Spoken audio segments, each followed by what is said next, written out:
Rob, welcome back. How's your week going? Hey, Brandon. Yeah, great week. I'm just trying to get my head around the meme job fun craziness. It's Hmm. just when you think that you're degen enough. Clearly, I'm not degen anywhere near degen enough. So I'm going to get my head around it so that I can understand what it's all about. I've tested it out a couple times, make sure that I know what I'm doing because today we just got the announcement that Dino, the official Dino, is going to Yeah. be launching tomorrow afternoon. So I'm certainly going to give that a shot and get involved. Even if I don't get it on Meme Job, I'm going to move over to Sausage Swap and grab some. Yeah, I'm sure it'll make the grade and get promoted into Saucer Swap. So not financial advice, obviously. Not at all. Not at all. All right, we'll jump into these questions, Rob. The first one comes from Jay Bizano, who asks, do you expect any large announcements before end of year or during the World Economic Forum for Hedera? And of course, he's talking about the World Economic Forum event that they have in Davos every Mm. year, and Hedera's had a really big presence there the past few years. But just going back to the first part of the question of announcements before the end of the year, there might be some little stuff that comes out, ecosystem stuff that comes out. Mm. But in general, in December, Hedera gets fairly quiet just because we're going into the holidays, especially in the second half of the month. But Rob, do you have anything else you want to add on Yeah, that? no, that's it. I wouldn't anticipate anything huge. I don't know. From my perspective, I'm not aware of any. Like we've said in the past, we have no control over the things like governing council announcements, for example. Marketing is driven out of hash graphs, so they have their own kind of time frames and agendas, which I don't, necessarily have any sight on either. We've had some pretty big announcements over the last quarter, as I think we talked about last month. But December's usually a quiet month. Maybe we're keeping our powder dry for the new year. It's certainly possible. One thing, I was talking to Carlos from YSAT and Hmm. CLSQ, and he said that he is going to be at the World Economic Forum event there in Davos, and he has some announcements that are coming up. So I'm Yeah, sure there's going to be something going on there. yeah. Davos is a really good forum, obviously, to save up certain kinds of announcements. Not obviously all of them, but there are certain initiatives underway that's a really great place to make those announcements and drive a lot of the meetings and the follow-ups that we always get from Davos. So yeah, and that's not too long away, right? It's middle of January. So No question about that. All right, so the next one we have comes from Delta Squad Airsoft 36, who says, HBAR is my biggest holding, but I'm reading the white paper for token release, and it said only a projected 31% of the 50 billion tokens were planned to be released by 2025. How are we already at 71% of the total supply released? What caused this? All right, so we're going to go into some Hedera history here, Rob. Right when Hedera launched, HBAR went from 12 cents or thereabouts, and it dropped down over the following several months down to a penny. And mm, during that, they kind of put a hold on a lot of different things. And one of the things that they did, they wanted to figure their tokenomics. Why wasn't things performing exactly the way they were expecting it? And they hired, I believe the consulting firm was Prism. yeah. And one of the things that they suggested was to release the supply more quickly. And that's exactly what Hedera did. They pivoted, they listened to the experts, and they released supply a little bit more quickly. Now, one of the things that has made that possible, of course, you're not just going to release all of those resources that you have just out in the wild if you don't have something good to put those resources into. So it did work out well as we went through the path to decentralization. Mm, We had all these other organizations that needed to be spun up. So we had Swirlds, of course, that was already established, but that's one of the treasuries that got some of that HBAR. We have the HBAR Foundation, the Hashgraph Association, the DLT Science Foundation. So even though a lot of the supply has been released from the Hedera treasury, it has gone into the treasury of a lot of these other entities who may still hold a fair amount of that on their books, ready to deploy in the future. But mm. Rob, did you want to add anything to this one? No, that's exactly right. I mean, the white paper was written in 2017, 2018. So, and things change. Quite right. Prism came in and supported Hedera, refining the tokenomics in flight, as it were. And of course, we've been through a quite a long period of crypto winter with suppressed prices. So everything changes, and we still had to grow the ecosystem. So once we decentralized out of the Hedera organization into, like you said, THF and then Swells Labs, now Hashgraph and THA. they're all granted funds to go and do the thing that they need to grow the ecosystem, and plans change. So yes, the distribution into those organizations, which are the coin allocation into those organizations, has been faster than originally anticipated by the founders when they wrote the white paper. Things cost money, right? And we've just look around, and all the ecosystem integrations that we're now getting, belatedly in some cases, but we are now getting the roadmap. Everything that's been done by Hashgraph over the last year, it's paying dividends. So that's where the treasury's gone.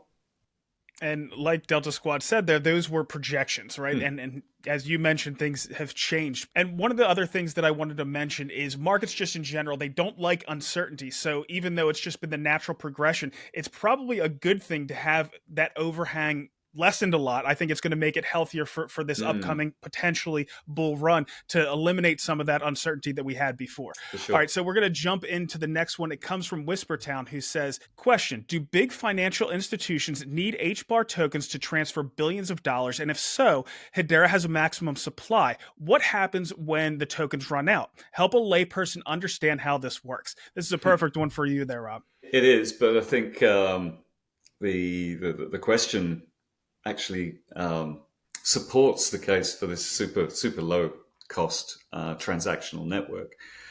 Whether it be dollars or billions of dollars, the use of the network, the transactions that are submitted to the network to achieve consensus require HBAR to fund them. So whether it be $1 billion transfer in stablecoin or just a cent, it's the same transactional fee.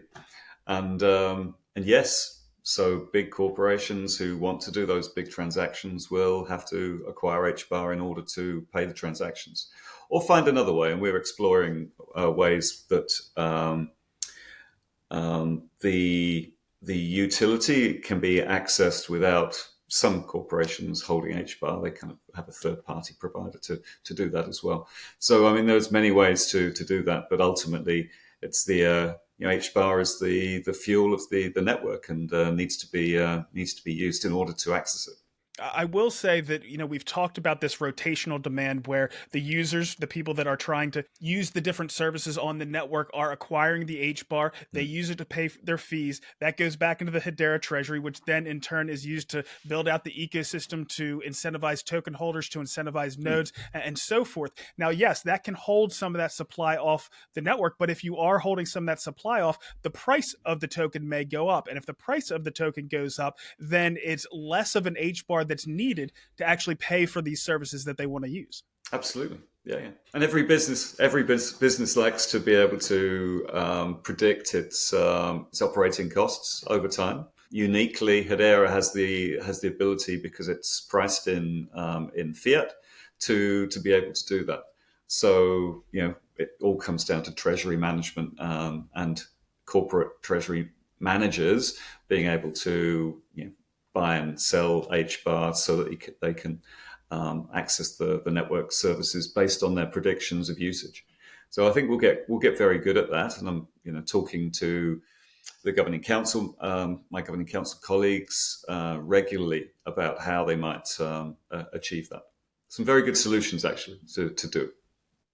Good stuff. All right, so the next one we have is something we get pretty much quarterly, and we try to address it on a fairly regular basis because we have new people coming into the community all the time. But Rakesh has this one. I think he's actually asked this one in the past as well. But he says, is there any new news on increasing the staking rewards? This one's something that I'm passionate about, but those decisions are made at the governing council level. So, Rob, do you have any insights? There is no change at the moment. Thank you, Rakesh, for keeping on asking the question.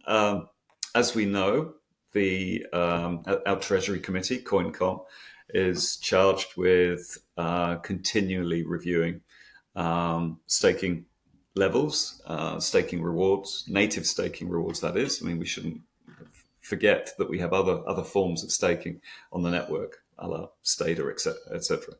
But the native staking rewards are under constant review. Bit of an insight, I guess, into the committee and how the committees work. As we get to the end of each year, each of the committees, the governing council committees, reviews their objectives for the year. They report against them to the rest of the governing council, and then they set those for next year. So CoinCom has that same process as all the other committees, and I suspect, given that it's now been a couple of years, I think we've got some very good data about the levels of staking and how that's proceeding. They'll have some information to chew on, and then deliberate and make some recommendations to the governing council to vote on, and that will be part and parcel of our business next year. We've got DLT Science Foundation as well, and they provide some kind of deep thinking analytics in support of CoinCom. So we've got some of the best minds looking at it, and there's always a number of different perspectives, all of which need to be considered. And it's a very different kind of landscape at a higher HBAR price point than it is at a very low one, because this is all about balancing things like revenue and the roadmap runway and the growth of the network, both in terms of utility but also community. So all of these different factors play in, but I'm sure that will be a hot topic in the new year. Absolutely. I want to see staking rewards. I think that it's a great way to distribute the token in general, and Yep. it's a way to supercharge the HBAR economy. But we have another question about staking, but a little bit different kind of staking. This is around liquid staking. It comes from Seamus14, who says, question for Shark Bites. Stater staking is around 5% for HBAR. I believe they got a grant to have that higher than native staking. Do we know how long that was for? So it was a grant that came from the HBAR Foundation to supply HBAR, as exactly was said in the question, to increase the liquid staking rewards that is done through that entity called Stater, that allows you to gain additional reward, but have a liquid token that you can then use in DeFi. Now, I know it wasn't a huge amount that was given to Stater. Probably, if it was your personal holdings, it would be a fair amount, but it's not going to last forever unless they decide to re-up it. And my own personal view is I think that resources should go more toward native staking. Now, that is not the end all be all, because I know Brady and other people that are involved with the DeFi ecosystem, they think that liquid staking is a really good way to go. So, there's pros and cons to each way of doing it, but it wasn't an unlimited supply. So it will come to an end here unless they decide to re-up. So we'll move on to Howdy4441, who asks, mainnet average was at 15 TPS throughout most of the day. I saw it was 98,000 TPS at one point. Now, Rob, I've noticed something like this as well, but have you taken a look at this? No, that's news to me. 98,000. That's probably a glitch, eh? That's exactly right. So at least I've seen this on Hashpoint. So one of the providers that gives you data analytics that we all look over on a constant basis. And I've seen it jump up to over 100,000 transactions per second. And it'll stay up there and just churn out at 100,000 transactions per second until I refresh. And then it goes back down to a dozen or 50 or wherever it was before. So it's certainly a glitch. I know it's a glitch because if you look at the averages over that time, it doesn't change when it has these issues. So, the Hashpoint team might want to give us an explanation as to exactly why that's happening. But like you said, Rob, I think it's just a glitch. Yeah, it gets us excited though, doesn't it?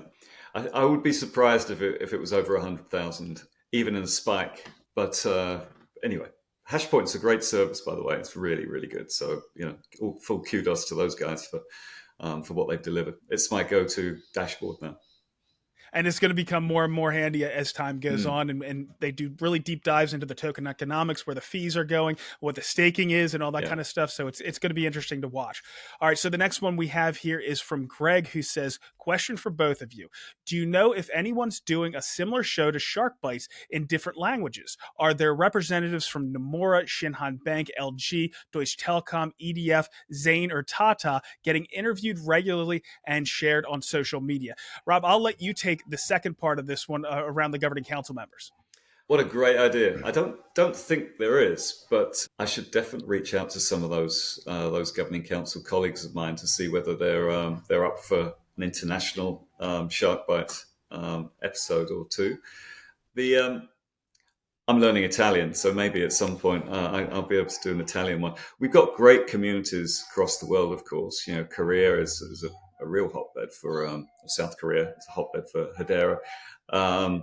Spain, Italy. I can think of a whole bunch of countries where we're doing really well. So I think it makes sense to have at least some material in their local language, or maybe we can use AI to translate and present shark bites in a different language as well. That'd be a sharky avatar to deliver it.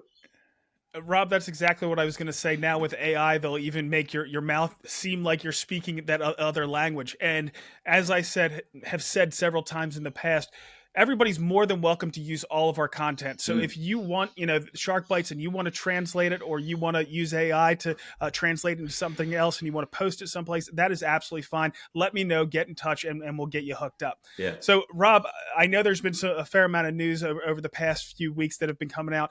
We got through our questions a little bit faster than we normally do. So I wanted to see if you had anything else you might want to touch on. Well, the thing that made me laugh most this week was seeing Grelf turning up in the Earthlings game. What a great... it just made me laugh because, he's super ripped. And he's super grumpy as well, which is unlike Grelf usually. So he obviously doesn't like being down in the... Salty Grelf. Salty Grelf, down in the underground there. A free mint of an Earthlings avatar for all people who play it. That's an amazing crossover. We both love the Earthlings team anyway, so we know how good they are and how community focused they are. So this is just another example of that. It probably still won't get me past the first level, so but I'll try everything now. I'm doing a little bit better with it, but this is what we see when these teams are engaged with the community. Same thing with Galaxy. They'll listen to what the community has. They'll take that in and incorporate all that kind of stuff into their products. The same thing's happening with Galaxy's World. I'm going down there to Karate Combat 51 coming up, and they're figuring out ways to engage with the community and taking feedback from the community so they can integrate those new features into the platform. And that's what Web3 is all about. And the community is it's your customer, so you have to listen to them. But they're also potentially, you're potentially their customer too. And so these bonds, this network effect is created. And that's what Web3 is all about. And I love, that the leaders in our community are just so engaging, so accessible. May and Patricia and Jack and everyone who I've just forgotten, Tudor, Brady, Milan, right? They're all leaders, right? They're all leaders in our community, and we should celebrate them. And they're always talking to one another, so they're kind of looking for the angles and how to make 1 + 1 = 3, which is amazing to see. Right, absolutely amazing to see, and that's the heart of Web3. That's where we really should be, and I'm seeing it flourishing everywhere. So I keep saying it, but we're so well placed for this next year. And these, it's like any family. There are kind of little frictions and family fires occasionally, but we're kind of mature enough to get past those and come back stronger. And I love to see this develop. From where we were just a couple of years ago to where we are now. Amazing to see. So a Grelf avatar in Earthlings is just an example of that. It's a Grelf as a figurehead, right? Who'd have thought? Exactly. So next week we're going to have Christmas, so I'm not going to have a full weekly update, but we are going to have a year in review. We've done that the past couple of years, going through all the things that have happened in the year before, and maybe we can take a look at 2025, and we're going to have you and we're going to have Zepsi on that, so I'm looking forward to it. Yeah, me too. I've got to find a better hat than Zepsi to wear, so that's not easy. That's my challenge for the next couple of days. Sounds good. All right, Rob, we'll see you next week. Thanks, Brandon. Cheers.